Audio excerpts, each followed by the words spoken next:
যে কেউ যদি কোনো রোজাদার ব্যক্তিকে পেট ভরে খাবার খাওয়ান, পেট ভরে খাবার খাওয়ান, তাহলে আমার রাসূল করিম সাল্লাল্লাহু আলাইহি ওয়াসাল্লাম বলেছেন, যিনি খাবার খাওয়াবেন ওই ব্যক্তিকে আল্লাহ পাক শরবত পান করাবেন হাউস থেকে।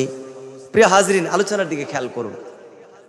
শরবত পান করাবেন হাউস থেকে, আর এটা এমন শরবত পান করাবেন, আমার রাসূল করিম সাল্লাল্লাহু আলাইহি ওয়াসাল্লাম বলেছেন, যেই শরবত পান করলে ওই ব্যক্তি জান্নাতে যাওয়ার আগ পর্যন্ত ওই ব্যক্তির কোনো পিপাসা লাগবে না। সুবহানাল্লাহ, জোরে পড়েন সুবহানাল্লাহ। প্রিয় হাজরিন, অত্যন্ত গুরুত্বপূর্ণ এই কথাবার্তাগুলো, মনোযোগের সাথে কথাবার্তাগুলো শুনুন। হাজরিনে কেরাম, সেজন্য আমরা অন্যকে ইফতার করাবো। সূর্য অস্ত যাওয়ার সাথে সাথে ইফতার করবেন।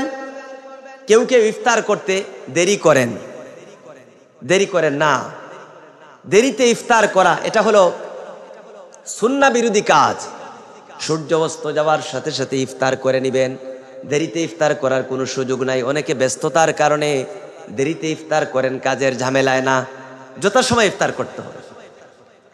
ইফতার করবেন, আমার রাসূল করিম সাল্লাল্লাহু আলাইহি ওয়াসাল্লাম ইফতার করতেন তাজা খেজুর দ্বারা।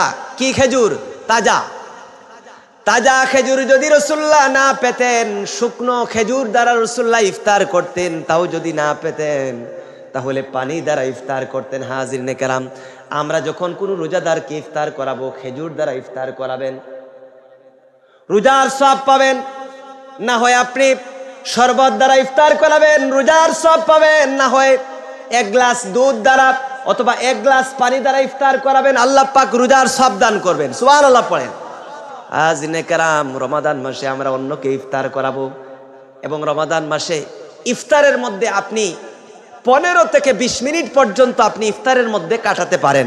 এরপরে যদি আপনি নামাজ পড়েন মাগরিবের, রমাদান মাসের জন্য, তাহলে আপনার নামাজের কোনো সমস্যা হবে না। 15 থেকে 20 মিনিট ইফতারে কাটাতে পারবেন, নামাজে সমস্যা হবে না, মাগরিবের নামাজে সমস্যা হবে না। প্রিয় হাজিরিন, এই বিষয়গুলো আমরা খেয়াল রাখবো। ইফতার যখন করবেন দোয়া পড়বেন, আল্লাহুম্মা লাকা সুমতু ওয়া আলা রিজকিকা আফতারতু।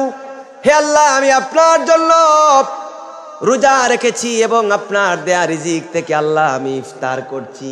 এই দোয়া পড়ে আপনি ইফতার করবেন। আল্লাহ পাক যেন তৌফিক দান করেন, আমিন পড়েন। প্রিয় হাজিরিন,